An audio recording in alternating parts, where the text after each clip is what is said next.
hi everybody. My name is Caroline Helson. I'm the Director of Marketing and Alumni Engagement at NAF. I have been at NAF for about 6 years, and it's been really exciting to see how much the alumni work has grown in the last 6 years.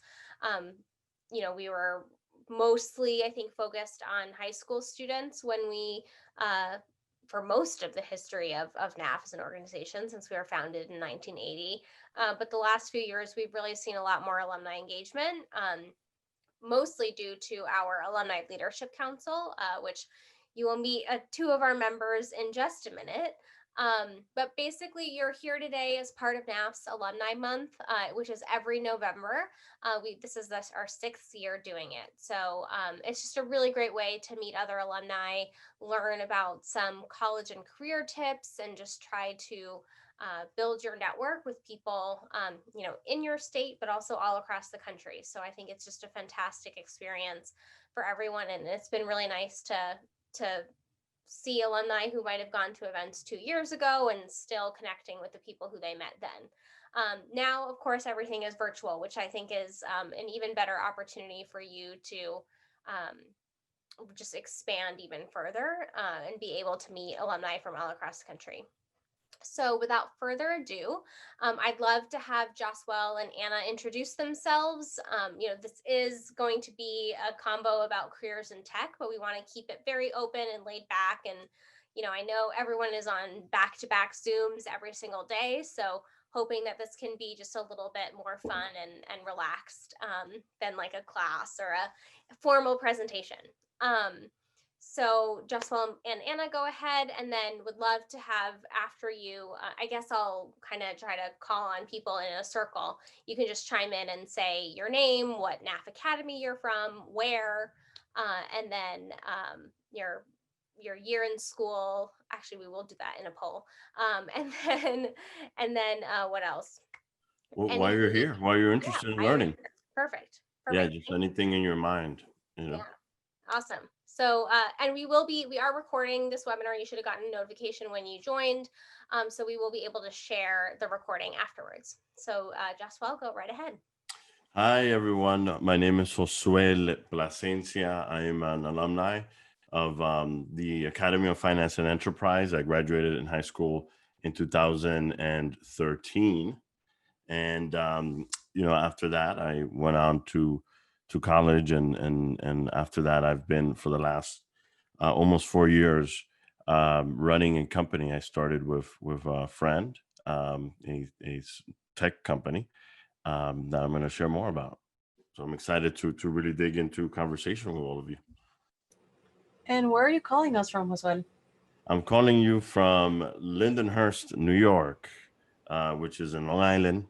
It's in the, I think they say the boondocks,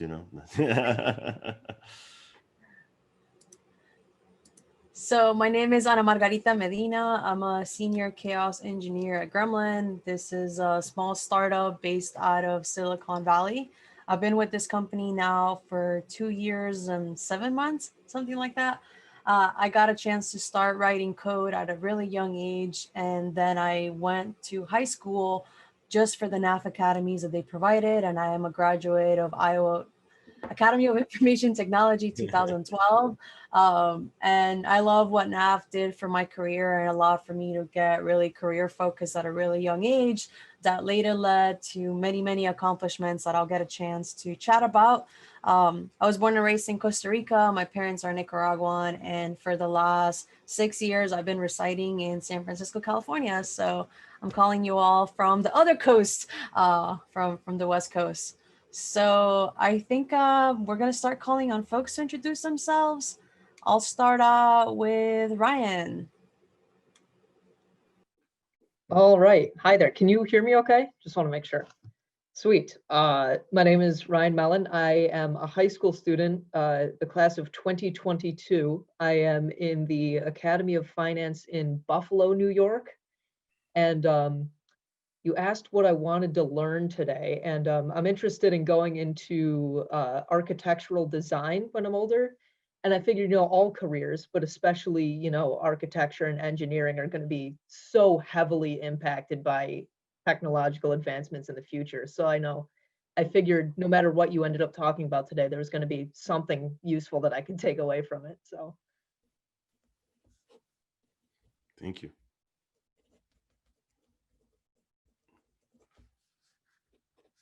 And I guess we'll continue calling on folks. We'll go with Joseph. Hello, can you hear me okay? Yeah. Yes. Well, my name is Josuel Rodriguez. I am a high schooler. I'm currently in 10th grade, and I'm not prepared for this. I'm sorry. I'm kind of nervous actually, so. No, uh, love that you're a sophomore and you're joining us today. That's sweet. yeah. So you guys asked me what do I want to learn from engineering, right? I'm starting to like getting interested in musical engineering. I don't know if that is a thing, but it's really interesting, and yeah, I hope I can learn a lot from this conference, and I hope everyone in this conference can also do it too. Awesome. Thanks, Joseph. Thank you.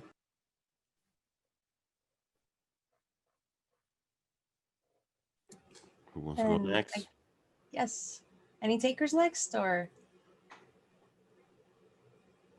Eric. We're going to pick a name now. Eric? Hello, can you hear me? Yeah.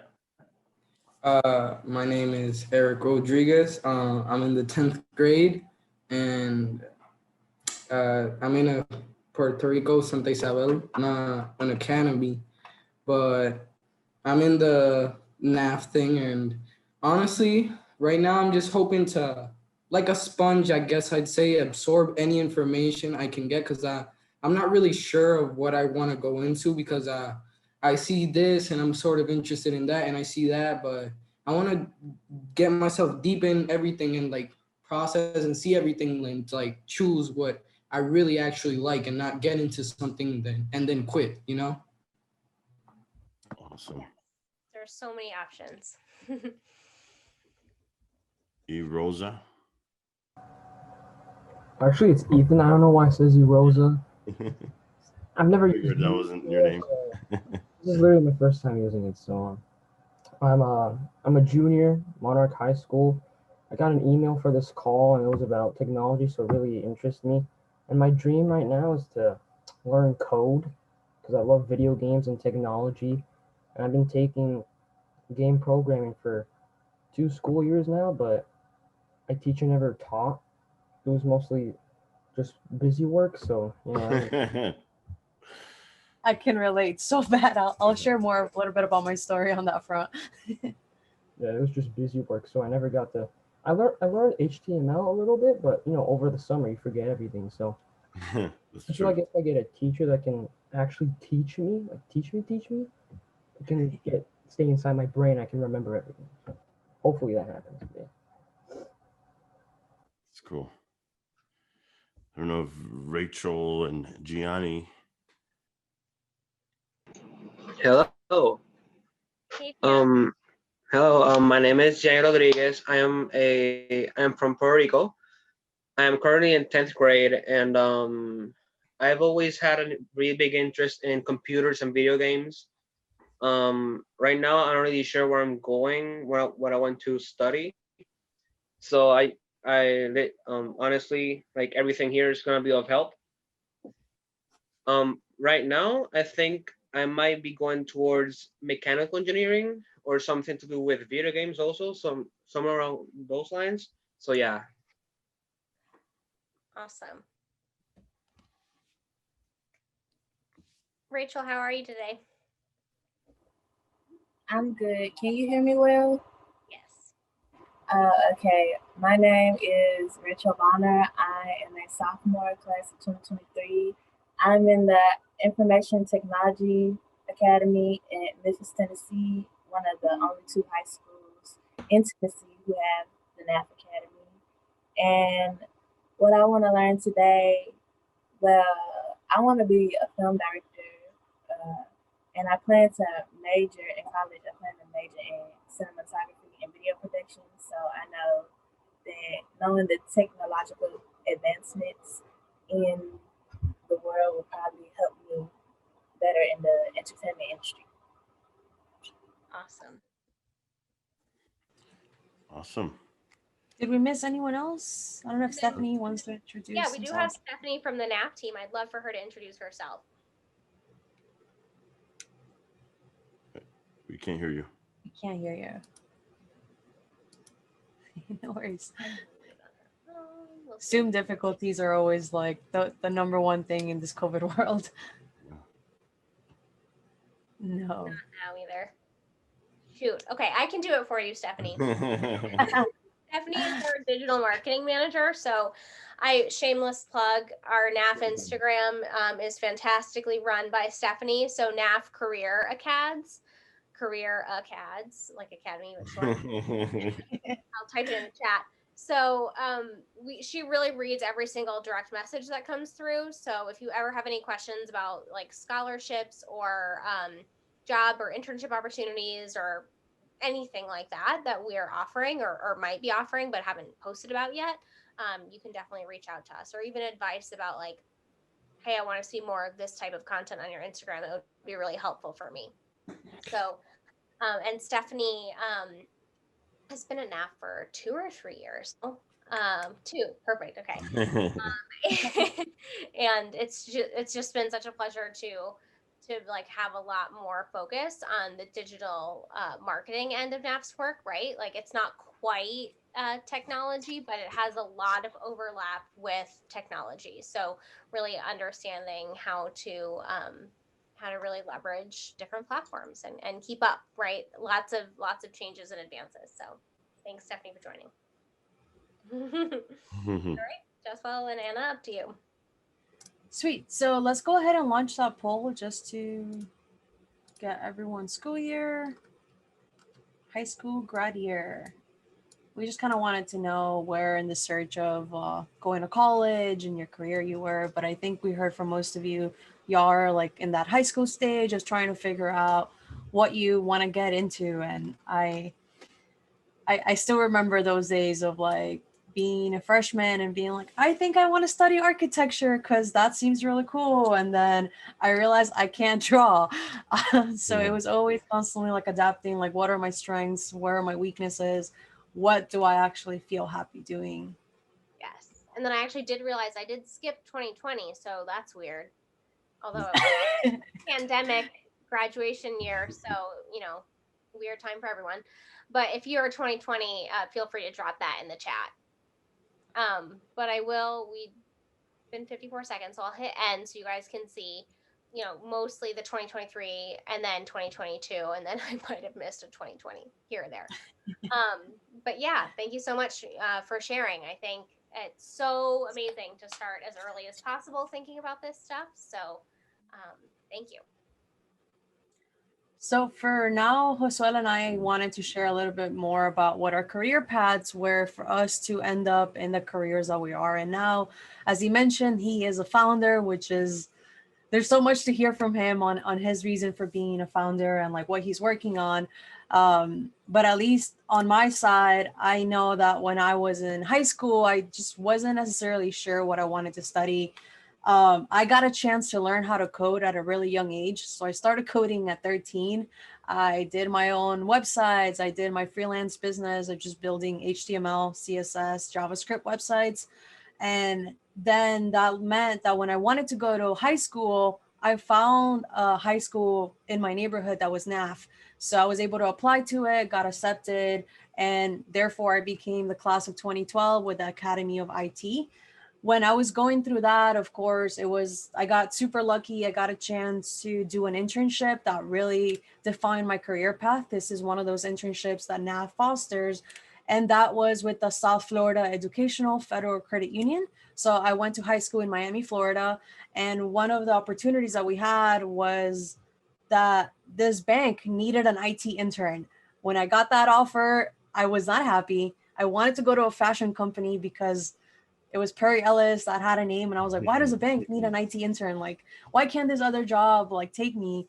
So my dad told me just like to make the best out of any opportunity that's given to you. And when I was there is that I learned about the field of computer science and computer engineering.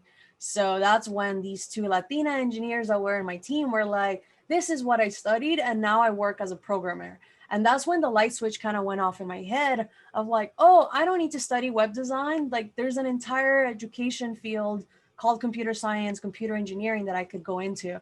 So as I was going through my search, I wanted to go away from home for college. But at the end of the day, I decided to stay close to home, and I went to the Honors College in Miami-Dade College. This is the community college based out of Miami. But the big reason for that is that I wanted to continue being involved with the NAF academies that were in my neighborhood. So constantly giving back to the community was something that makes me happy. But at the same time, by choosing the community college, everything was paid for. And that meant that some of the scholarships that I did receive were money back for my education. So I took those scholarships to buy myself a new computer, to start buying software, to continue advancing my career. And my freshman year of college, I got a chance to intern at Google. That was literally like my biggest dream. Like I always said, I want to study computer science to go make an actual impact in the field. And of course, the largest tech company at that time was Google. So by being able to hit one of my career goals at such a young age, I was like, what do I continue doing? So I kept on taking more classes. I kept on looking for my next internship. And every time I would submit my resume, everyone was really impressed. But a lot of the reasons they were really impressed is because I grew a lot as a leader within the NAF organization. I got really involved in other projects inside my high school, from like launching the new school website, vice president of Future Business Leaders of America. There's organizations that were making my resume stand out, even as I was a college freshman and sophomore over and over again. So when it came time for me to transfer schools to continue my 4-year education, I decided to come out to California, to the University of California, Santa Cruz, to continue my studies in computer science. But sadly, things didn't necessarily go as planned. I had transferred in 8 months in, and I realized I hated it. I was pretty miserable in continuing my education. And a lot of the reason for that was that I had already gotten offered full-time jobs as a software engineer at tech companies. And that was because my resume kind of showcased a lot of my programming skills.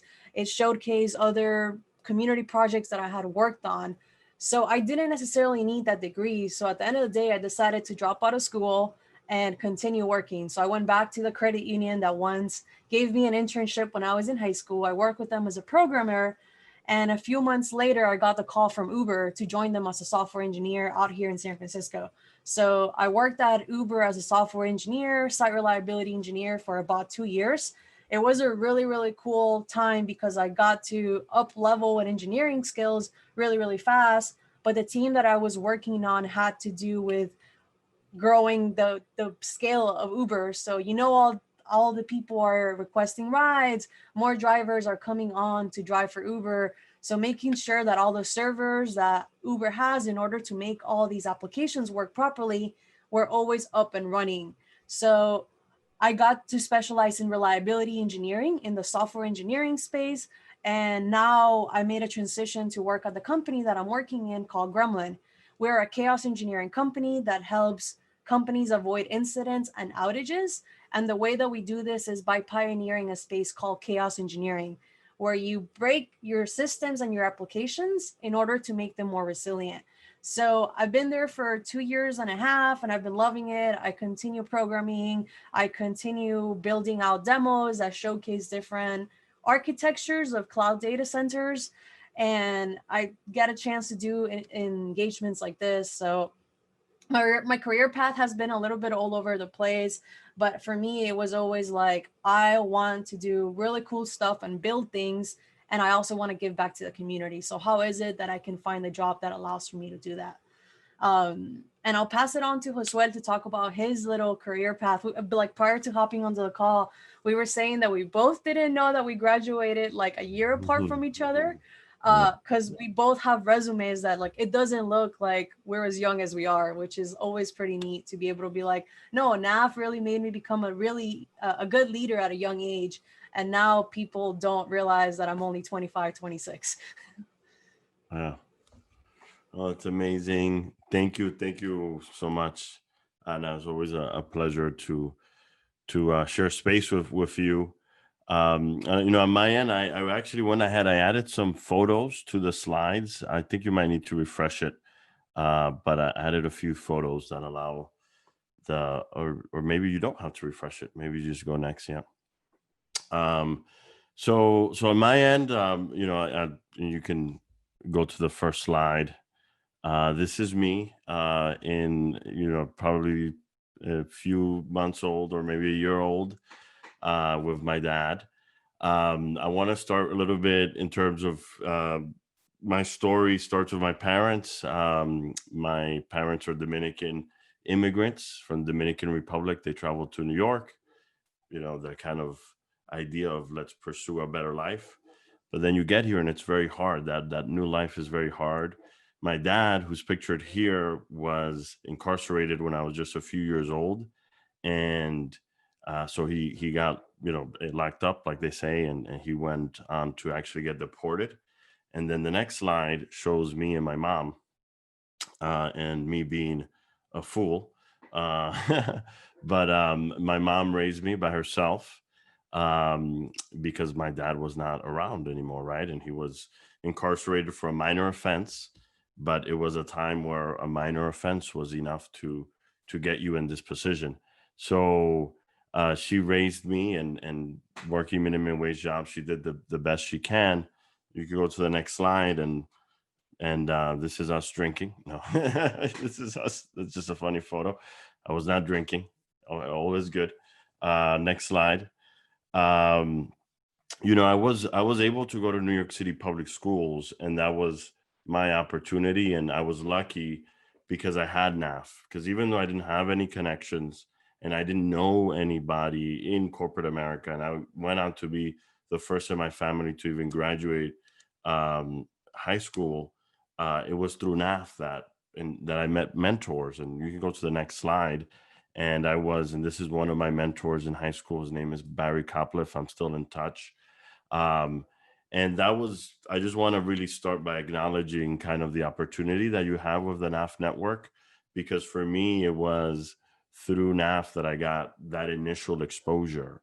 I used to remember that in my school, and, I was lucky because even NAF visited the school. Sometimes I would get really excited when NAF visited the school because it was an opportunity to meet, people from places that I didn't know about. So I really encourage that curiosity of meeting new people and leveraging the NAF network and leveraging folks like Caroline and now me and Ana, who are on this call, of staying in touch and following up and expanding your network, whether you're come from a background where you're first generation, and as in you're the first in your family to pursue this or not.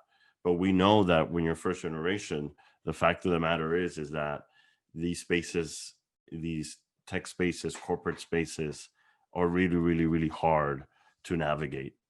So shout out to NAF.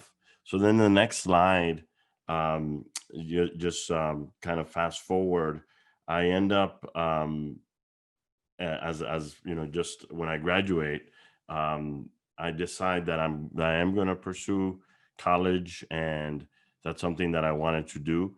It was around a time where I even thought in the next slide that I would be really interested in corporate America and kind of finance. And I went to my academy was the Academy of Finance, right? So, I really thought that that's what I was going to pursue. But I actually didn't like Wall Street that much. And part of it was because of the lack of diversity that was in Wall Street, and it's very white. And, I could survive in those spaces and I could do well, but I knew that there was a bigger issue and I wanted to be part of making things better.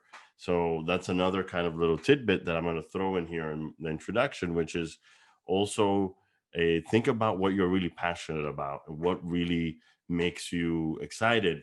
Because if you're just doing a job to make money, you're not going to be as good as that person that is doing that job because they actually enjoy it. And I love, hearing the people, you know, whether it's, you know, Ethan or all of the folks and Eric and Joseph saying, hey, you know, we really have this passion, you know, Rachel, have this passion for acting, for cinematography. That really was a big driver for me. And then if we go into the next slide, what I did is I quit. Even though I had these corporate internships, I ended up turning down those offers to work in Wall Street as a college student, and instead, with a friend in college, started testing an idea, you know, and that idea was a corporate training company where we would get together business people in companies to come together for conversations about race, about gender, about LGBTQ, and all these topics around diversity and inclusion, so we can build a better awareness and understanding. And you know, it's interesting that doing this work, because you look at some of the challenges that we're facing in the United States in this context, and also to an extent Puerto Rico, and you could say that we've miserably failed. No, but joke kidding aside, we're doing this work of really advancing diversity and inclusion in these spaces. And we can go back to the slide with at the beginning, because those are the photos for now. But to put it together to the tech component, we launched a company without technology. But the more clients that we had, and we launched, so I graduated in 2013 from AOFE, then I graduated from Babson in 2017, right? After corporate internships and everything. I did a few programs that were business programs, just like there's coding boot camps. There's also the idea of business programs or business accelerators. And these business accelerators are very similar to coding boot camps, but focus on entrepreneurs that want to start a business. So they go through the workshops, they go through the training, they go through the process of connecting you. And then out of it, you're better equipped to run your business. And from there came Forefront. And at the beginning, like I said, we were focused on in-person training, but our clients kept demanding more and more, how do we scale this, as in how do we get this to more people through technology? And I actually think technology is very interesting because it has a lot of potential to do a lot of good, but has a lot of potential to do a lot of, you know, harm. So we kind of hesitated of, hey, you know, we don't want to just put a training there that checks the box. So we talked to a lot of people in technology. We started talking to engineers that we might be able to bring into the team, because I'm actually not an engineer myself. And we learned more and more about chatbot technology. And some people consider chatbot technology, like consider it AI and artificial intelligence. And we actually liked that technology because we could use that technology to run our trainings through that. And we pursued that opportunity. We talked to all these engineers. We brought in one to the team, and his name is Clinton Keynes, who's our lead engineer. He's been in the team now for almost 2 years. And we started building these bots for our clients. And now we build chatbots that deliver trainings to companies, to businesses, to nonprofits, to education companies. So we are now a tech company after all of this kind of journey, right? So on my end, I don't know how to code, but I'm constantly speaking to other businesses about how they can use technology to do more effective training in a virtual environment. Because then COVID hit, and now a lot of things are virtual and are going to stay virtual even if there is a vaccine, right? So that's kind of the crazy journey, and that I've been in and continue to be on, and now I'm in the tech field with Ana, and I never thought, and I do it from a unique position of running a company and selling these services, because I'm more of like the salesperson, not the engineering person in the team. I'm the co-founder and COO of the company, which I started with my co-founder and CEO, Yulken Duardes. So that's a little bit about me and a little bit of how we got here. But now I think it's time to get even more real. But we're going to have to dig into to the things in your mind and your questions. And and take it from there.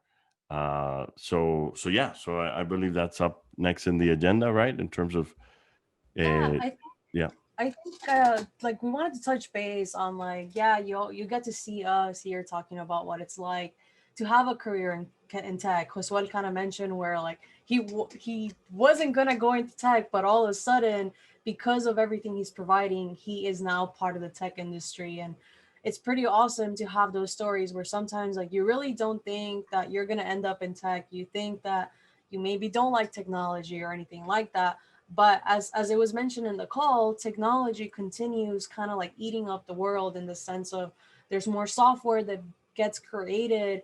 And with more reason, we need to have folks like you part of these conversations, part of this industries, because whether it is that you want to launch a video game, that you want to learn how you can use software to build the next bridge, to how is it that you can help out someone that has lost an arm and wants to use other devices in order for them to continue living a worth life living for. So all these things kind of end up intertwining, but kind of like Josuel mentioned, like one of the things that happened for him in Wall Street was that it was a lot of white males in Wall Street and that he felt out of place. The same thing happens to me in Silicon Valley. There's not enough women in this industry. I'm usually one of the only women in the room.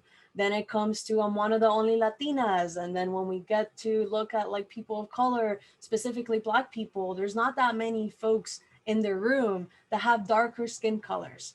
And one of the things we wanted to touch upon various things of what the struggles of being in tech is, but I think one that we kind of like seeded in earlier is how we need to have y'all part of the solutions to the tech industry. Because when we look at the algorithms that are being created, that is being put on this software, you end up seeing that there's actually bias in the algorithm where it says you're a little too dark. We can't detect your face. We can't turn on the water for it to run properly because you're trying to wash your hands in a non-contact way. Or maybe it's that the engineers are not thinking of edge cases for low-income homes or for folks in the countries that we come from that don't have high-speed internet as the United States does, or like major cities like New York City, Los Angeles, San Francisco, where a lot of these applications are being created. So we wanted to kind of like make sure to say that where it's like, we're usually one of the only, like the people of the, one of the only two people in the room that are people of color, but just because we are currently a minority does not mean that the numbers are not going to be drastically changing in the next few years. But it all comes to people like Josuel and I sharing our stories of like, it wasn't easy, but we're here and you can do it too.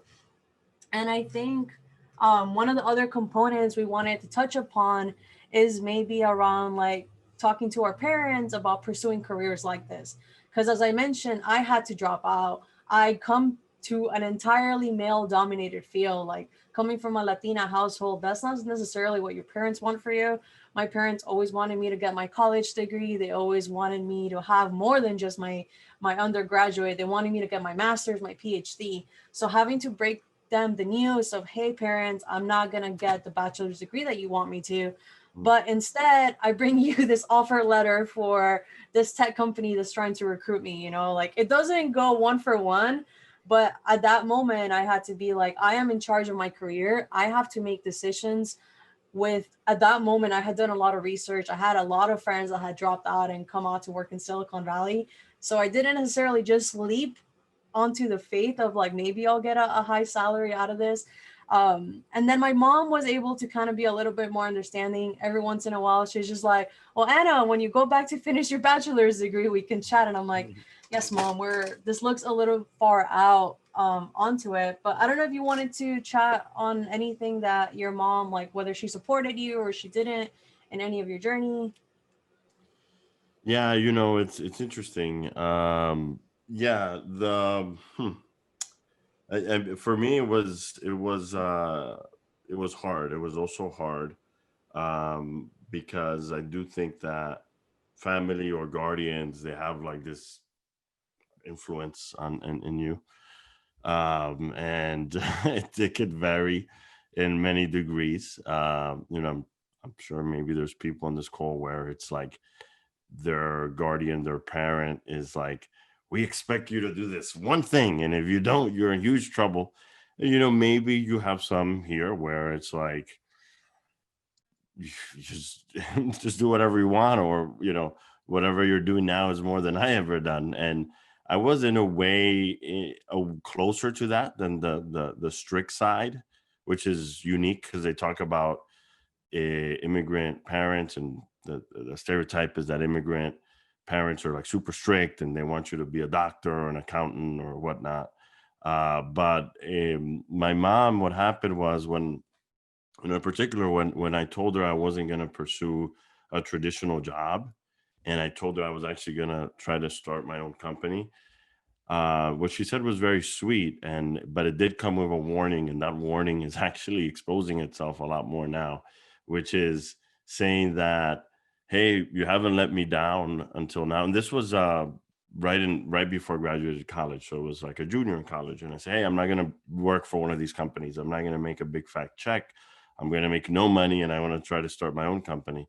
And my mom said, hey, you haven't let me down until now. So, you know, go for it. You haven't let me down. So for me, it was about building that trust with them. But I say that it comes with a warning, as in, you know, it's been a lot of extra stress now, because, you know, when I do have to make money to support my parents and to be there for them. And it's a little harder in a job that doesn't make as much money. So those are trade-offs that you have to make. And I think that one of the things that make all of you special in this call is that all of you are very much you know, ahead of the game, or to be in this call at this age. You should be very, very happy. And guess what? Don't like just say, oh, I'm good. Keep getting on these calls, networking, and always be the youngest person in the room, because you're going to be able to learn from the mistakes that I make, and that older people make, literally. And that's going to be a good thing. So I also take that to say that have these conversations with your parents, your friends now. And sometimes it could become less of a shocker if you decide to do something big and different. And unfortunately, different is almost where the opportunities are, because if you think about, you know, I don't want to be grim, but most people, they kind of follow the path that is straightforward of, oh, I'm going to go to the college that is across the street from my house, and I'm going to go into this career because my friend did it. And it, you know, don't do that. Do what you want. And that's going to require you having these tough conversations. It might be tough at the beginning, but you'll be thankful after. On that note of like getting out of your comfort zone was where you're going to see your most growth. Like, I didn't want to study computer science or engineering because I'm not good at math. Like, when it came to being the A+ student, I wasn't that A+ student in like calculus or anything like that. So we're just like, are you sure you want to study this? And it always came down to, I only need a little bit of math. And even though I did all my physics with calculus in college and stuff like that, I always came back to, I don't need physics unless I go into game development. So I was always angry of like, why am I taking these hard courses when I'm not really going to apply them to my career? But for the coding world, it was a little bit different. You had to know a lot of technology stacks, and also like a lot of the things in order to get a job as a software engineer. You need to pass these really intensive coding interviews. So those are like learning data structures and algorithms and stuff like that. So it's like those stuff, there's a lot of books out there that you can kind of start getting ready early.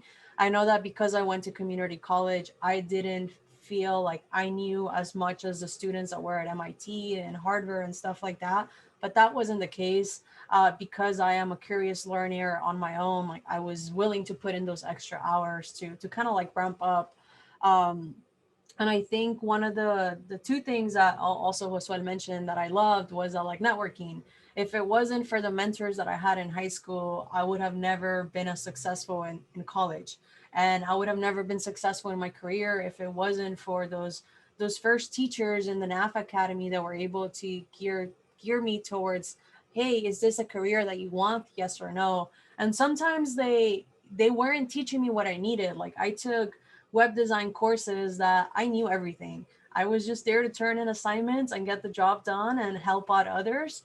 But then they saw that I was bored and they offered me other opportunities for me to continue growing my skills in the free time. Like, oh, go join this club. Why don't you start building the website for your high school? So sometimes by being there and being like, I did all the work, but I need more. Or like, hey, teacher, this is something that I read on the internet. Can we talk about this subject today? Your career is going to be what you make out of it. So it's also like, if you are really serious about pursuing something, you kind of have to be a little bit obsessed at wanting to make it. But that's kind of like where entrepreneurship is hard, because it's like you're going to be spending so many more hours because you want to have your own company. But then from what I understand, the feeling of having your own company is just like unexplainable. I say that as like I'm looking at starting my own company in the next 2 years. So it's very much of like those ideas is something that I've always had of like, I'm going to do software engineering up until I have my own company, and then I'll get a chance to have founder next to it. But I think we wanted to open it up for y'all. What questions did you want to ask us? Yeah, don't be shy. You could put it in the chat. You can unmute yourself. We want to hear from you. What's in your mind? And I know we have some new people too that have joined. Welcome as well. Yeah, I have one that I love asking people that are in these interesting careers.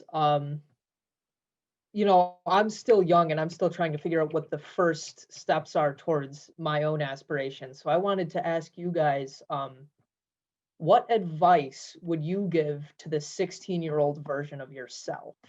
If you could go back, what would you tell yourself? It's funny you say that. I mean, I think that I'll jump in first. I would say to even be more like trust yourself even more. It's funny to say that, because then I feel like all of you are gonna start being like total gonna just like be so misbehaving after this. But you know, I'm not your teacher, so I'm gonna be fine. I actually would say, yeah, trust yourself more. I feel that, you know, as a young person, you know, I I mean, that's what I would say. I think that I would say that, and I mean it literally. You know a lot about yourself, and you have to be calculated. Don't get me wrong. You have to, you know, deal with adults in this world, and not try to piss too many of them off.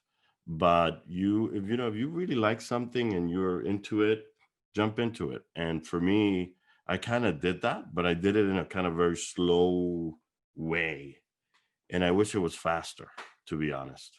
You know, I could have cut out a lot of things. So This is going to be hilarious, because my advice is along the same lines, but the complete opposite. okay, that's fine too. So for me, I got a chance to do a lot in high school. I decided, instead of doing 4 years of high school, I did it in 3 years. So my 12th and my 11th grade was 1 year, and that means that I did take 16 classes in 1 year, along with also being involved in extracurricular activities, applying to scholarships, and applying to college. So I took a lot upon myself because I wanted to be successful. So for me, I wish that I would have had the idea of like school and life balance when I was in high school, especially during that time, because that's time that I'm not going to have back, of like hanging out with my friends after school, whether it was eating yogurt, getting together to go to the movies, listening to music. I wish I would have had a little bit more of that. A lot of my memories, like I love my high school experience, but a lot of it was like I was studying, I was grounded because my parents, I had the opposite of Josuel's parents. I have the immigrant, really strict parents. So I was always grounded for not cleaning my room. Then I had homework, and then I had a scholarship essay to turn in. So I had a lot on my plate always. And that set me up to be really successful. So I don't have any regrets in being really, really busy, but I do wish that I would have had a little bit more fun. And that's kind of what I mean. Like, try to figure out what your work-life balance is. Did we lose Anna, or is it just me? I think we did. Yeah. Okay. She was just ending with like just having fun and figuring out your work-life balance, but I'm sure she'll be back in a second. Excellent. Excellent. We do have a question in the chat. Yeah. How did you deal with the pressure of getting a career/job? What advice would you give younger people in NAF to deal with this pressure? Yeah, no, thank you, Eric. Pressure is real. Pressure is, leads to stress. I would say that I'm going to touch on it in a personal kind of mental health perspective, and then more in a kind of career perspective. So from a personal perspective, we need to really get to know ourselves and how do we can best handle some of the stress that's going to come, and do that in a way that is with self-care and self-love. Um, Stress can lead to us making decisions that can make things worse, right? So for me, I mean, there's been a lot of pressure in high school. There's a lot of pressure in college about jobs, about careers, about internships. Oh my God, all these things. And for me, I have these things that I do, when I'm very, very tired, very stressed. You're going to laugh. One of my little secret tips is sometimes I allow myself to sleep, to shut down, to take a little nap.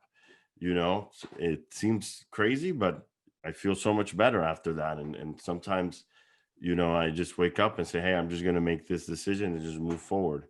So whatever that thing is for you, um, you know, meditating, writing, going for a walk, shutting down the computer, working on music, calling your mom, watching bad TV, whatever that is, you want to do that. In terms of a practical, so focus on yourself and self-care. In terms of a practical and jobs and career, um, it's just insane that, and it's getting more and more insane. We expect people in middle school to like nowadays be like these incredible interviewers. Like companies are just like expanding their influence in the world, and with it comes this expectations that everybody needs to be this incredible, well-polished person for this job. Whether that's a Google interview where you have to come in and present yourself a certain way, or whether it's coding or Wall Street or whatever, all of these roles, all of these jobs come with an expectation.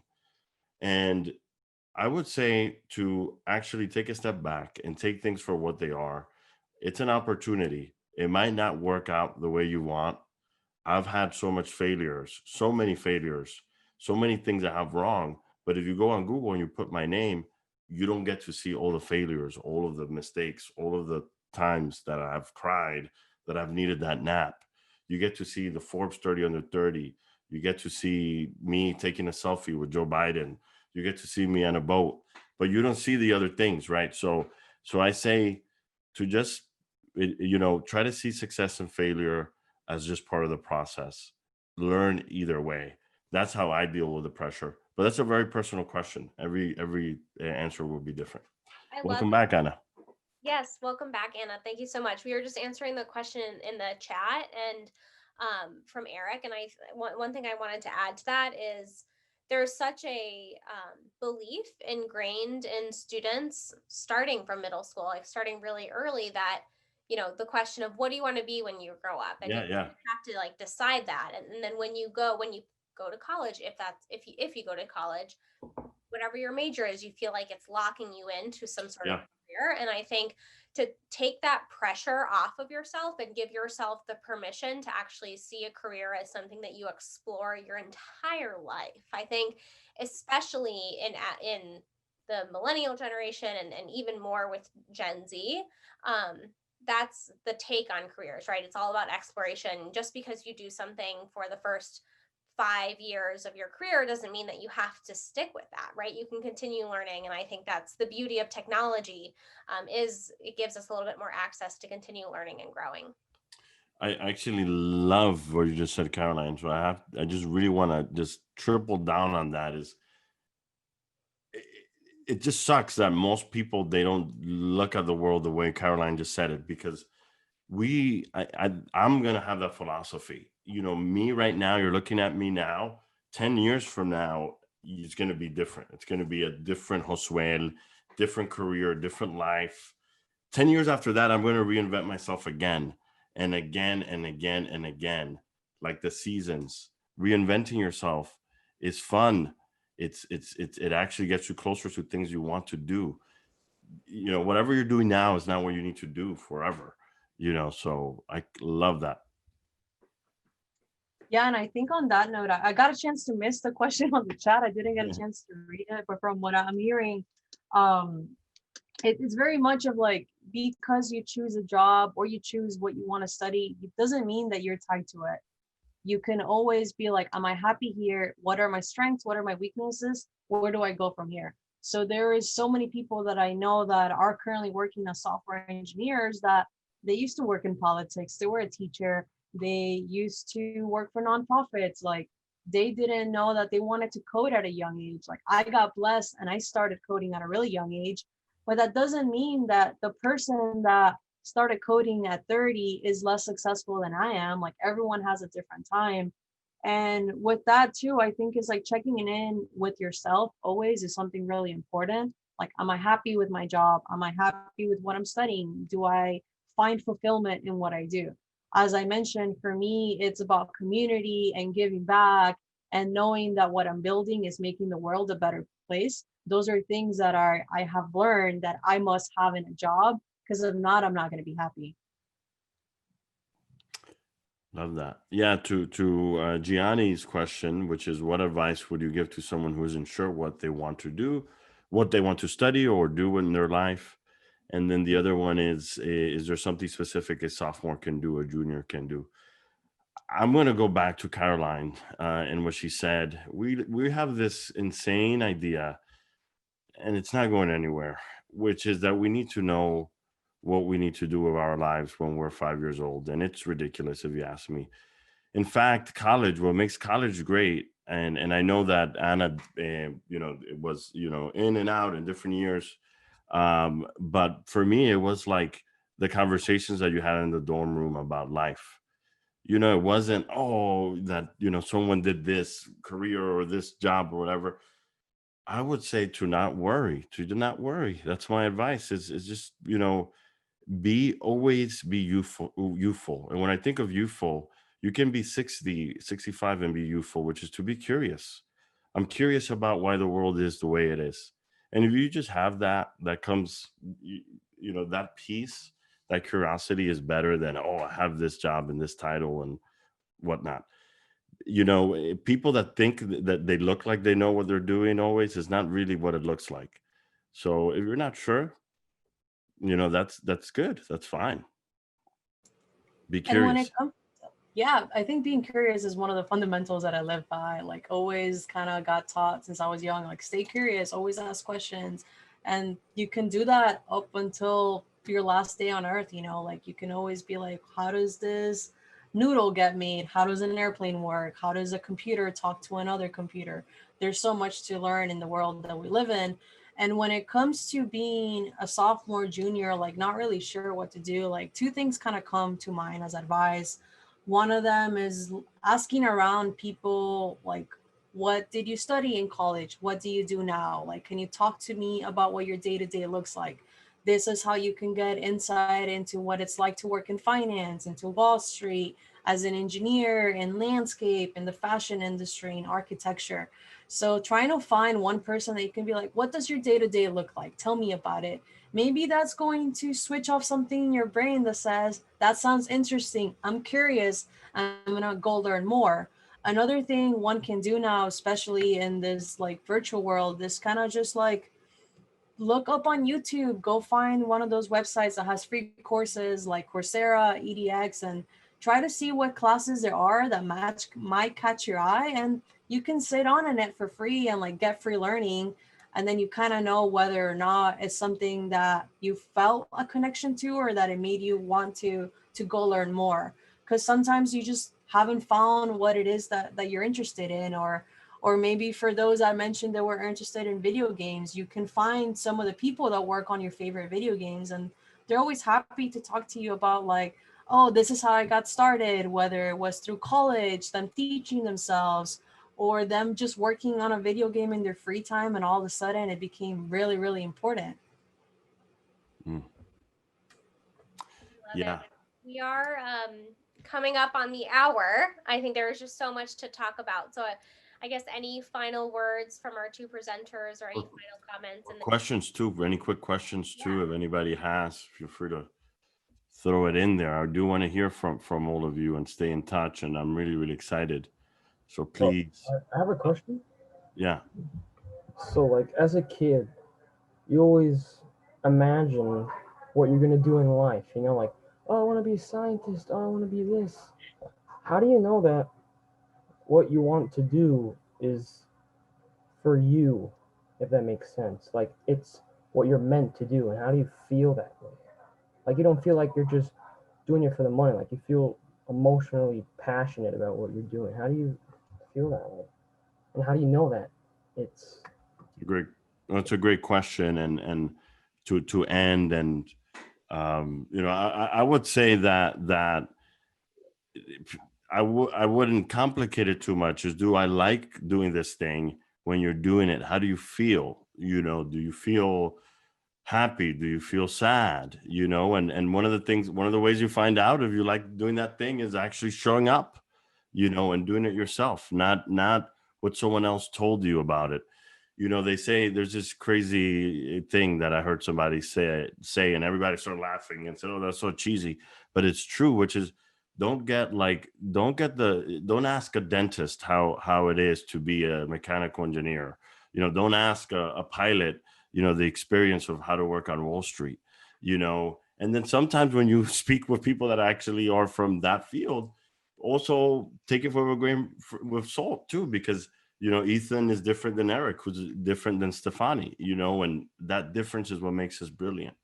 So I would say just try to test it out. And, you know, that's an interesting thing that is really tethering this conversation, which is we live in a society now where, because of technology, if you know what you like and you do it well, you could at 15 be a young genius because you can have everything in your fingertips. But greatness and genius doesn't have an equal time horizon. Some genius takes 10 years, some takes 15, some takes 30. You know, the concept of late bloomers. Some, Leonard Cohen, who wrote Hallelujah, covered by Jeff Buckley, an incredible song. He wrote it for 10 years, you know, and then it only became more popular when Jeff Buckley covered it. Hallelujah, great song, you know. So these are the things that I would say, and those are my words. But I'm excited to stay in touch. Ana, take us home. That was great. I think as far as the question goes of like, how do you know that you actually found something that you're happy doing, is that you wake up excited. I worked at Uber. That came to a point that I wasn't excited going into work, and that's kind of when I knew that it was time to look for a new job. And it's, to me now, it's kind of very similar where like, even if I have a 4 a.m. meeting because I support Europe sometimes, am I excited to go do what I do now? And if I am, that means that I'm currently in a profession that I'm happy with. I'm excited to go to work. I'm excited to get the code in, to go give a talk, give a presentation. I think once that starts dying down, it's going to have to be like checking in on myself. Like, is it that I don't like this company? Do I need a new job? What skills do I need until I can go get that next role? So it's kind of like checking in with myself on that. But at the same time too, for me, it was checking in on what those values are. Between Uber and joining this organization, I spent some time trying to figure out what are the values that were instilled in me when I was really young, and what are the things that I find to bring value into my life now as a young adult. And part of it was feeling accomplished and giving back to the community. So to me, feeling accomplished was being able to be proud of my work. I work at a role that I get to publicly give a lot of talks, presentations, whether it's at a conference or with a customer, and then giving back to the community. I'm involved with a lot of organizations to get more Black and Latinos into technology. So by being able to do that on a weekly basis, I know that I'm currently happy because I'm able to up level other folks. So that to me was like a sweet spot, but it took a little bit of trial and error for me to figure out, like, kind of like Josuel mentioned, you don't get to see me crying in my bed, really anxious, being really depressed in the hospital. You only get to see the highlight reel in my Instagram where it's like, I'm at a conference doing this, or I met this really important person, or like, look at my glitter makeup today. But you don't get to see everything that kind of happened in order for me to get where I'm at. And I think my words of advice are just kind of like, stay curious, continue meeting people. You live in a world right now that everything's virtual. Use that to your advantage. One of the ways that I got my foot into the door in technology is by going on Twitter and trying to find people that work in tech. Like, what do you do? Can you tell me what coding languages did you learn, or like, what do you do now? And that's kind of where I started realizing that I did want to pursue a career in tech. So now that you do have a little bit of more time on your plate because you're not commuting to school, but also we know that it's a lot harder due to the pandemic being upon us, on our families. Try to figure out ways that you can connect and network with other people, whether it's Josuel and myself or other of the NAF alumni that are putting together events for Alumni Month. I think that those are kind of my words of advice, and kind of like Josuel mentioned, like, we're always around too if you ever want to ask us more about our path, or if we can help you learn about some of the failures that we had. Learn at our expense. We learned the hard way because we were one of the only ones that white knuckled our way to our careers, but we share our stories so you don't have to hard knuckle just as hard as we did.